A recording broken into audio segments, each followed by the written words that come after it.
नमस्कार दोस्तों, स्वागत है आप सभी लोगों का Sonu study classes YouTube channel में। दोस्तों मैं आप लोग को एनसीईआरटी बुक क्लास 12 जीव विज्ञान चैप्टर 13 जीव और समष्टियाँ पर प्रश्न उत्तर मैं आप लोग को इस वीडियो में बताऊंगा। प्रश्न नंबर 1, शीत निष्क्रियता हाइबरनेशन से उपरती डायपॉज किस प्रकार भिन्न है? उत्तर, शीत निष्क्रियता या एक्टोथर्मल तथा शीत निष्क्रिय जंतुओं जैसे एम्फीबियंस तथा रेप्टाइल्स की सरद नींद है, जिससे वे अपने आप को ठंड से बचाते हैं। इसके लिए वे निवास स्थान जैसे खोह, बिल, गहरी मिट्टी आदि में रहने के लिए चले जाते हैं। यहाँ शारीरिक क्रियाएं अत्यधिक मंद हो जाती हैं। कुछ चिड़िया एक भालू के द्वारा भी शीत निष्क्रियता संपन्न की जाती है। उपरती, यह निलंबित वृद्धि या विकास का समय है। प्रतिकूल परिस्थितियों में झीलों और तालाबों में प्राणी प्लवक की अनेक जातियां उपरती में आ जाती हैं, जो निलंबित परिवर्धन की एक अवस्था है। प्रश्न नंबर 2, अगर समुद्री मछली को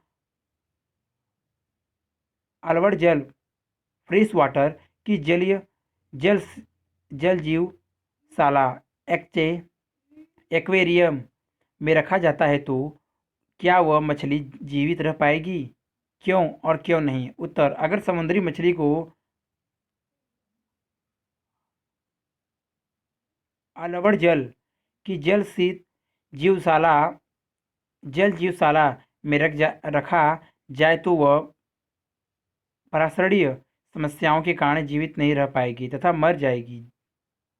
तेज परासरण होने के कारण रक्त दाब तथा रक्त आयतन बढ़ जाता है, जिससे मछली की मृत्यु हो जाती है। प्रश्न नंबर 3, लक्षण प्रारूपी फिनोटाइपिक अनुकूलन की परिभाषा दीजिए, एक उदाहरण भी दीजिए। उत्तर, लवण प्रारूपी अनुकूलन जीवों का ऐसा विशेष गुण है जो संरचना और या कायिकी की विशेषताओं के द्वारा उन्हें वातावरण विशेष में रखने की क्षमता प्रदान करता है। मरुस्थल के छोटे जीव जैसे चूहा, सांप, केकड़ा दिन के समय बालू में बनाई गई सुरंग में रहते हैं तथा रात में जब तापक्रम कम हो जाता है तो यह भोजन की खोज में बिल से बाहर निकलते हैं। मरुस्थलीय अनुकूलन का सर्वश्रेष्ठ उदाहरण ऊँट है। इसके खुर की निचली सतह चौड़ी और गद्देदार होती है। इसके पीठ पर संचित भोजन के रूप में वसा एकत्रित रहती है, जिसे हप कहते हैं। भोजन नहीं मिलने पर इस वसा का उपयोग ऊँट ऊर्जा के लिए करता है। जल उपलब्ध होने पर यह एक बार में लगभग 50 लीटर जल पी लेता है, जो शरीर के विभिन्न भागों में शीघ्र वितरित हो जाता है। उत्सर्जन द्वारा इसके शरीर से बहुत कम मात्रा में जल बाहर निकलता है। यह प्राय सूखे मल का त्याग करता है। प्रश्न नंबर 4, अधिकतर जीवधारी 45 डिग्री सेंटीग्रेड से अधिक तापमान पर जीवित नहीं रह सकते हैं। कुछ सूक्ष्म जीव माइक्रोब ऐसे आवास में जहां तापमान 100 डिग्री सेंटीग्रेड से भी अधिक है, ऐसे कैसे जीवित रहते हैं? उत्तर, सूक्ष्म जीवों में बहुत कम मात्रा में स्वतंत्र जल रहता है। शरीर में जल निकलने से उच्च तापक्रम के विरुद्ध प्रतिरोध उत्पन्न होता है। सूक्ष्म जीवों की कोशाभित्ति में ताप सहन अणु तथा तापक्रम प्रतिरोधक एंजाइम्स भी पाए जाते हैं। प्रश्न नंबर 5, उन गुणों को बताइए जो व्यष्टियों में तो नहीं पर समष्टियों में होते हैं। उत्तर, समष्टि में कुछ ऐसे गुण होते हैं जो व्यष्टि में नहीं पाए जाते हैं। जैसे व्यष्टि जन्म लेता है, इसकी मृत्यु होती है, लेकिन समष्टि की जन्म दर और मृत्यु दर होती है। समष्टि में उन दरों को क्रमशः प्रति व्यष्टि जन्म दर और मृत्यु दर कहते हैं। जन्म और मृत्यु दर की समष्टि के सदस्यों के संबंधों में संख्या में वृद्धि का हास्य के रूप में प्रकट किया जाता है। जैसे किसी तालाब में गत वर्ष जल लिली के 20 पौधे थे और इस वर्ष जनन द्वारा 8 नए पौधे और बन जाते हैं, तो वर्तमान में समष्टि 28 हो जाती है। तो हम जनन दर की गणना 8-20 बराबर 0.4 संतति प्रति जल लिली की दर से करते हैं। अगर प्रयोगशाला समष्टि में 50 फल मक्खियों में से 5 व्यष्टि किसी विशेष अंतराल जैसे 1 सप्ताह में नष्ट हो जाती हैं, तो इस अंतराल में समष्टि में मृत्यु दर 5/50 बराबर 0.1 व्यष्टि प्रति फल मक्खी प्रति सप्ताह कहलाएगी। समष्टि की दूसरी विशेषता लिंग अनुपात अर्थात नर एवं मादा का अनुपात है। सामान्यतः समष्टि में 1:50.50 होता है, लेकिन इसमें भिन्नता भी हो सकती है। जैसे समष्टि में 60% मादा और 40% नर है। निर्धारित समय में समष्टि भिन्न आयु वाले व्यष्टियों से मिलकर बनती हैं। यदि समष्टि के सदस्यों की आयु वितरण को आलेखित किया जाए तो इससे बनने वाली संरचना आयु पिरामिड कहलाती है। पिरामिड का आकार समष्टि की स्थिति को प्रतिबिंबित करता है। क्या यह बढ़ रहा है, स्थिर है या घट रहा है। स्ट्रक्चर आप देख लीजिए। चित्र मानव समष्टि के लिए आयु पिरामिड का निरूपण। स्ट्रक्चर आप देख लीजिए, फर्स्ट, सेकंड, थर्ड।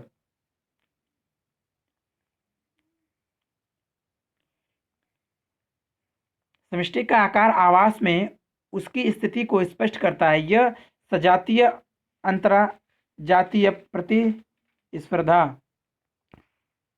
पीड़कनाशी वातावरणीय कारकों आदि से प्रभावित होता है। इसे तकनीकी भाषा में समष्टि घनत्व से स्पष्ट करते हैं। समष्टि घनत्व का आकलन विभिन्न प्रकार से किया जाता है। किसी जाति के लिए समष्टि घनत्व आकार निश्चित नहीं होता, यह समय समय पर बदलता रहता है। इसका कारण भोजन की मात्रा, परिस्थितियों में अंतर, पर्यावरण आदि होते हैं। समष्टि की वृद्धि 4 कारकों पर निर्भर करती है, जिनमें जन्म दर और आप्रवासन समष्टि में वृद्धि करते हैं, जबकि मृत्यु दर तथा उत्प्रावसन इसे घटाते हैं। यदि आरंभिक समष्टि नंबर है nt एक समय अंतराल है तथा बाद की समष्टि है तो nt बराबर no प्लस कोष्टक में b प्लस l कोष्टक क्लोज माइनस कोष्टक में d प्लस e कोष्टक क्लोज बराबर no plus b 1 minus d minus e। समीकरण से स्पष्ट है कि यदि जन्म लेने वाले b संख्या प्लस अप्रवासी 1 की संख्या b प्लस यल मरने वाले की संख्या d प्लस उत्प्रवासी ई की संख्या से अधिक है तो समष्टि घनत्व बढ़ जाएगा, अन्यथा घट जाएगा। स्ट्रक्चर आप देख लीजिए।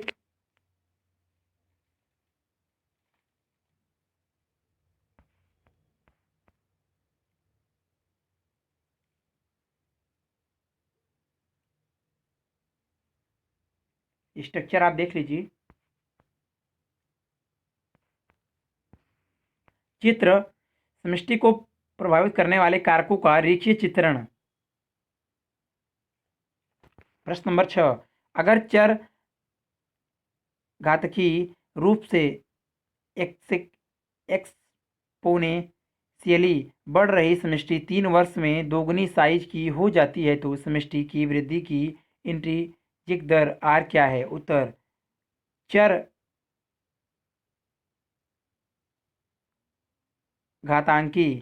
घातांकी वृद्धि किसी समष्टि की आबादित वृद्धि उपलब्ध संसाधनों, आहार, स्थान आदि पर निर्भर करती है। असीमित संसाधनों की उपलब्धता होने पर समष्टि में संख्या वृद्धि पूर्ण क्षमता में होती है। जैसे कि डार्विन ने प्राकृतिक वर्ण सिद्धांत को प्रतिपादित करते हुए प्रेक्षित किया था। इसे चर घातांकी अथवा ज्यामितीय वृद्धि कहते हैं। अगर n साइज की समष्टि में जन्म दर v और मृत्यु दर d के रूप में निरूपित की जाए तब इकाई समय अवधि t में समष्टि की वृद्धि या कमी होगी। dn/dt बराबर कोष्टक में d minus b minus d कोष्टक क्लोज गुणे n। मान लीजिए कोष्टक में b माइनस ए कोष्टक क्लोज बराबर r है, तब dn बटा dt बराबर rn। r प्राकृतिक वृद्धि की इंस्ट्रूजेनिक दर कहलाती है। यह समष्टि वृद्धि पर जैविक या अजैविक कारकों के प्रभाव को निर्धारित करने के लिए महत्वपूर्ण प्राचल है। यदि समष्टि 3 वर्ष में दोगुनी साइज की हो जाती है तो समष्टि की वृद्धि की इंस्ट्रूजेनिक दर 3r होगी। प्रश्न नंबर 7, पादपों में शाकाहारिता हार्बीवोरी के विरुद्ध रक्षा करने की महत्वपूर्ण विधियां बताइए। उत्तर नंबर 1, पत्ती की सतह पर मोटी क्यूटिकल का निर्माण। नंबर 2, पत्ती पर कांटों का निर्माण जैसे नाखफनी। नंबर 3, कांटों के रूप में पत्तियों का रूपांतरण जैसे डूरेंटा। नंबर 4, पत्तियों पर कटीले किनारों का निर्माण। नंबर 5, पत्तियों में तेज सिलिकेटेड किनारों का विकास। नंबर 6, बहुत से पादप ऐसे रसायन उत्पन्न और भंडारित करते हैं जो खाए जाने पर शाकाहारियों को बीमार कर देते हैं, इनकी पाचन का संदमन करते हैं, उनके जनन को भंग कर देते हैं या यहाँ तक कि मार देते हैं, जैसे केलोटोपिस अत्यधिक विषैला पदार्थ ग्लाइकोसाइड उत्पन्न करता है। प्रश्न नंबर 8, कार्किड पौधा आम के पेड़ की शाखा पर उग रहा है। कार्किड और आम के पेड़ के बीच पारंपरिक क्रिया का वर्णन आप कैसे करेंगे। उत्तर, कार्किड पौधा तथा आम के पेड़ की शाखा सहभोजिता प्रदर्शित करता है। ये ऐसी पारंपरिक क्रिया है जिसमें एक जाति को लाभ होता है और दूसरी जाति को न लाभ और न हानि होती है। आम की शाखा पर अधिपादप के रूप में उगने वाले आर्किड को लाभ होता है, जबकि आम के पेड़ को उससे कोई लाभ नहीं होता। प्रश्न नंबर 9, कीट पीड़कों पेट्स इंसेक्ट के प्रबंधन के लिए जीव नियंत्रण विधि के पीछे क्या पारिस्थितिकीय सिद्धांत है। उत्तर, कृषि पीड़कनाशी के नियंत्रण में अपनाई गई जैव नियंत्रण विधियां परभक्षी की समष्टि नियमन की योग्यता पर आधारित है। परभक्षी स्पर्धा शिकार जातियों के बीच स्पर्श की तीव्रता कम करके किसी समुदाय में जातियों की विविधता बनाए रखने में भी सहायता करता है। परभक्षी पीड़कों का शिकार करके उनकी संख्या को उनके वास स्थान में नियंत्रित रखते हैं। गैम्बूसिया मछली मछुआरों के लावों को खाती है और इस प्रकार कीटों की संख्या को नियंत्रित रखती है। प्रश्न नंबर 10, निम्नलिखित के बीच अंतर कीजिए। क, शीत निष्क्रियता और ग्रीष्म निष्क्रियता, हाइब्रेशन एवं एस्टिवेशन। ख, बाह्यहार्ष्मी और आंतरपोष्मी, एक्टोथर्मिक एवं एंडोथर्मिक। उत्तर क, शीत निष्क्रियता और ग्रीष्म निष्क्रियता के बीच अंतर। शीत निष्क्रियता ग्रीष्म निष्क्रियता। शीत निष्क्रियता नंबर 1, शरद ऋतु में अक्रिय या सुप्तावस्था में जाकर समय बिताने की क्रिया को शीत निष्क्रियता कहते हैं। उदाहरण, नार्दन जामिनीय गिलहरी। ग्रीष्म निष्क्रियता, सूखा गर्म समय को अक्रिय अवस्था में जाकर समय बिताने की क्रिया को ग्रीष्म निष्क्रियता कहते हैं। उदाहरण, दक्षिण पश्चिम मरुभूमि में रहने वाली जमीनीय गिलहरी। ख, बाह्यऊष्मी और अंतरूष्मी के बीच अंतर। बाह्यऊष्मी अंतरूष्मी बाह्यऊष्मी। नंबर 1, यह वे जंतु हैं जिनके शरीर का तापक्रम अपने चारों ओर जहाँ वे रहते हैं के तापक्रम के अनुसार बदलता रहता है। अंतरूष्मी, यह वे जंतु हैं जो शरीर का तापक्रम कायकीय नियमित द्वारा स्थिर रखने में सक्षम होते हैं। प्रश्न नंबर 11, निम्नलिखित पर संक्षिप्त टिप्पणी लिखिए। क, मरुस्थलीय पादपों और प्राणियों का अनुकूलन 2018। ख, जल की कमी के प्रति पादपों का अनुकूलन। ग, ग्रामीणों में व्यावहारिक बिहेवियोरल अनुकूलन। घ, पादपों के लिए प्रकाश का महत्व। अंग, तापमान और जल की कमी का प्रभाव तथा प्राणियों का अनुकूलन। उत्तर क। नंबर 1, मरुस्थलीय पादपों के अनुकूलन इस प्रकार। नंबर 1, इसकी जड़ें बहुत लंबी, शाखित, मोटी एवं मिट्टी के नीचे अधिक गहराई तक जाती है। नंबर 2, इसके तने जल संचयन करने के लिए मांसल और मोटे होते हैं। नंबर 3, रंध्र स्टोमेटल गुहा में धंसे रहते हैं। नंबर 4, पत्तियां छोटी सल्कपत्र या कांटों के रूप में परिवर्तित हो जाती है। नंबर 5, तना क्यूटिकिल युक्त तथा घने रोम से भरा होता है। नंबर 2, मरुस्थलीय प्राणियों की अनुकूलन इस प्रकार है। नंबर 1, मरुस्थल के छोटे जीव जैसे चूहा, सांप, केकड़ा दिन के समय बालू में बनाई गई सुरंग में रहते हैं तथा रात को बिल से बाहर निकलते हैं। नंबर 2, कुछ मरुस्थलीय जंतु अपने शरीर के मेटाबॉलिज्म से उत्पन्न जल का उपयोग करते हैं। उत्तरी अमेरिका के मरुस्थल में पाया जाने वाला कंगारू चूहा जल की आवश्यकता की पूर्ति अपनी आंतरिक वसा के ऑक्सीकरण से करता है। नंबर 3, जंतु प्राय सूखे मल का त्याग करता है। नंबर 4, फिनोसोमा तथा मेलोच हैरिडस के कांटेदार त्वचा पाई जाती है। ख, जल की कमी के प्रति पादपों में अनुकूलन। यह मरुस्थलीय पादप कहलाते हैं, अतः इनका अनुकूलन मरुस्थलीय पादपों के समान होता है। ग, प्राणियों में व्यवहारिक अनुकूलन इस प्रकार है। नंबर 1, शीत निष्क्रियता। नंबर 2, ग्रीष्म निष्क्रियता। नंबर 3, सामयिक सक्रियता। नंबर 4, प्रवास आदि। घ, पादपों के लिए प्रकाश का महत्व इस प्रकार है। नंबर 1, ऊर्जा का स्रोत। नंबर 2, दीप्तिकालिक अवस्था। नंबर 3, वाष्पोत्सर्जन। नंबर 4, पुष्पन। नंबर 5, पादप गति। Number 6, pigmentation. नंबर 7, वृद्धि। नंबर 8, कंद निर्माण आदि। अंग। नंबर 1, तापमान में कमी का प्रभाव तथा प्राणियों का अनुकूलन इस प्रकार है। नंबर 1, शीत निष्क्रियता। नंबर 2, सामयिक सक्रियता। नंबर 3, प्रवास आदि। नंबर 2, जल की कमी का प्रवास तथा प्राणियों का अनुकूलन इस प्रकार है। नंबर 1, सूखे मल का त्याग करना। नंबर 2, अपने शरीर के मेटाबॉलिज्म से उत्पन्न जल का उपयोग करना। नंबर 3, सूखे वातावरण को सहने की क्षमता। नंबर 4, उत्तरी अमेरिका के मरुस्थल में पाए जाने वाला कंगारू चूहा जल की आवश्यकता की पूर्ति अपने आंतरिक वसा के ऑक्सीकरण से करता है। प्रश्न नंबर 12, अजैवीय पर्यावरणीय कारकों की सूची बनाइए। उत्तर, अजैवीय पर्यावरणीय कारक विभिन्न अजैविक कारकों को निम्नलिखित 3 समूहों में बांट सकते हैं। नंबर 1, जल वायवीय कारक, प्रकाश, ताप, वायु गति, वर्षा, वायुमंडलीय नमी तथा वायुमंडलीय गैसें।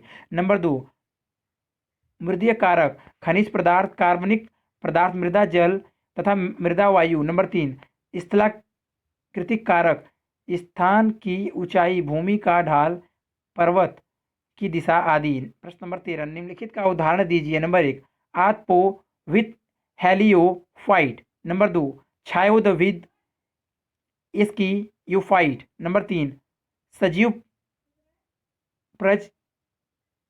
प्रजक बीबी पेरक अनुकरण वाले पादप। नंबर 4, अंत रोशमी एंडोथर्मिक प्राणी। नंबर 5, वाहोस्मी एक्टोथर्मिक प्राणी। नंबर 6, नित लसस्थ ब्रैंथिक जोन का जीव।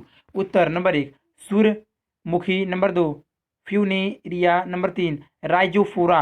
नंबर 4, पक्षी तथा स्तनधारी। नंबर 5, एम्फीबियंस तथा रेप्टाइल्स।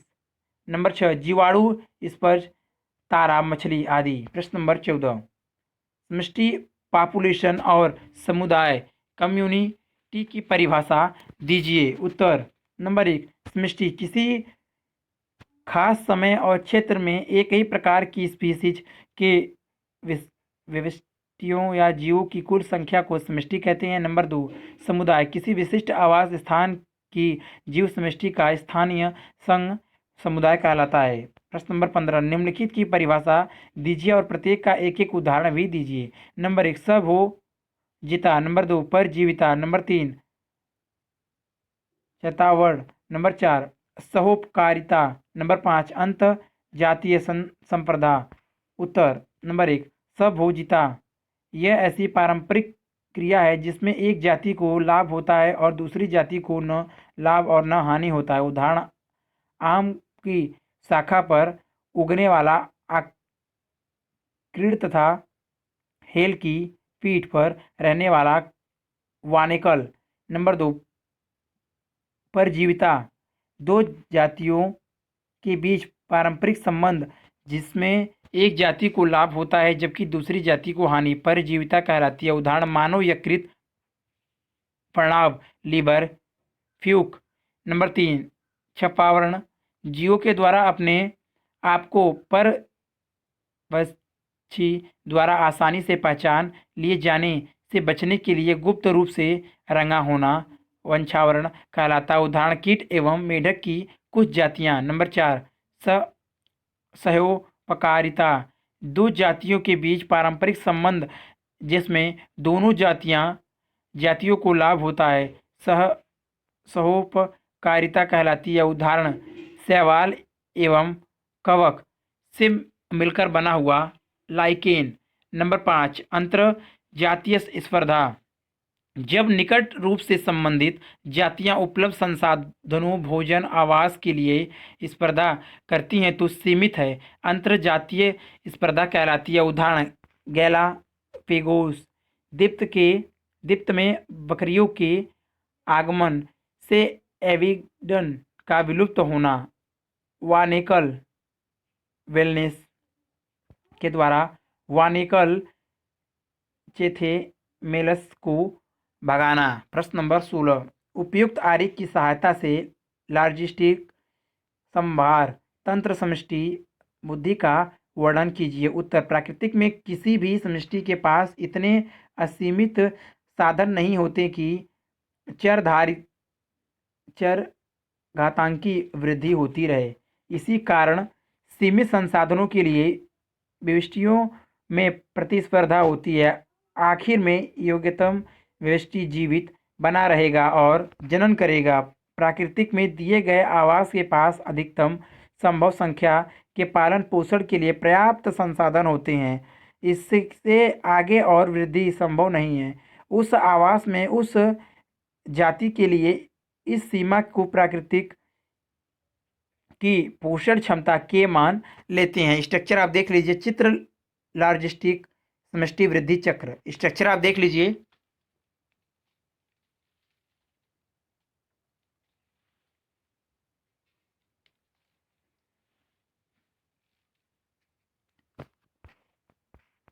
किसी आवास में सीमित संसाधनों के साथ वृद्धि कर रही समष्टि आरंभ के पश्चात प्रावस्था लेग फेस दर्शाती है। उसके बाद तोरण और मदन और अंतरस्पर्शी प्रावस्था आती है। समष्टि घनत्व पोषण क्षमता प्रकार की समष्टि वृद्धि विहटर्स पल्स पॉलीस्टील वृद्धि कहलाता है। इसे निम्न समीकरण के द्वारा निरूपित किया जाता है।